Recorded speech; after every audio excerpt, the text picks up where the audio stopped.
Since the October 7th, 2023 attack on Israel, we've seen countless anti-Israeli protests calling for a two-state solution. But before we even get to that, we need to ask ourselves, how did we get here? After World War II and the horrors of the Holocaust, the UN called for the establishment of two states, Israel for the Jews and Palestine for the Palestinians. The plan drawn up in 1947 as United Nations Resolution 181. That map called for an Arab state to split the land while giving the Palestinians Judea and Samaria. This would have left Israel with the south, which is all desert land, but the Jews said, okay, we'll take it.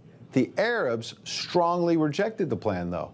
As soon as then Israeli Prime Minister David Ben-Gurion declared independence, Israel was attacked by no less than 5 Arab nations. Those Arab leaders at the time were so confident they would beat Israel, they told Palestinian Arabs to leave their homes and return after they defeated the Jews. That never happened, as Israel captured almost 80% of the land that had been planned for Palestine. The Palestinians were then relocated to the Gaza Strip and the West Bank. And it's important to note, Egypt controlled Gaza from that point until 1967. That's when the Arab nations surrounding Israel were planning a massive attack before Israel did a surprise counterattack, starting what would be known as the Six-Day War. As the name of the war suggests, Israel not only defeated the Arab countries in 6 days, but also captured Jerusalem, the Golan Heights, and the Sinai Peninsula. There have been many attempts at peace talks and the elusive two-state solution. Then President Bill Clinton attempted to negotiate a massive peace deal in the 1993 Oslo Accords.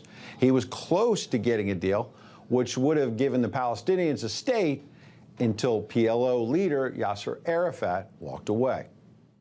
When I tell the young people, for example, who are understandably in America, let's say they're super sympathetic with the Palestinians, and I tell them what Arafat walked away from, and they can't believe it. I said, oh yeah, he walked away from a Palestinian state with a capital in East Jerusalem, 96% of the West Bank. In 2005, Israel agreed to withdraw from Gaza, even demanding all Jews leave as well.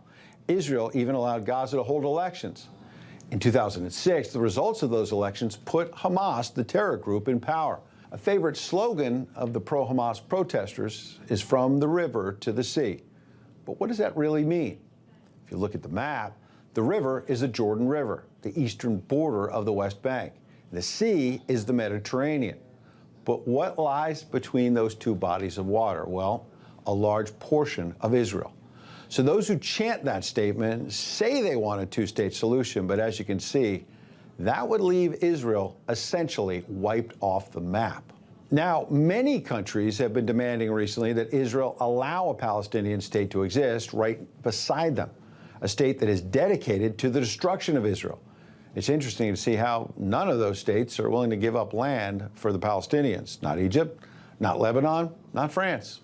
If Macron and other European leaders want to have a Palestinian state and want to reward Hamas for their actions, which is what they're doing by this little stunt they're pulling at the UN. But if they really want a Palestinian state, I would suggest that Macron might give up some pieces of his land to create one right along the French Riviera. Yeah. It's a nice piece of property, and it wouldn't take that much land from the French Riviera, and he can have his Palestinian state.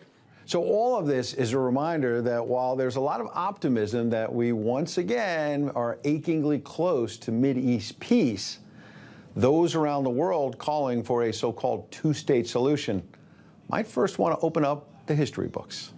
In New York for Newsmax, I'm Ed Henry. Information. Truth is freedom. Is Newsmax. It's real news for real people.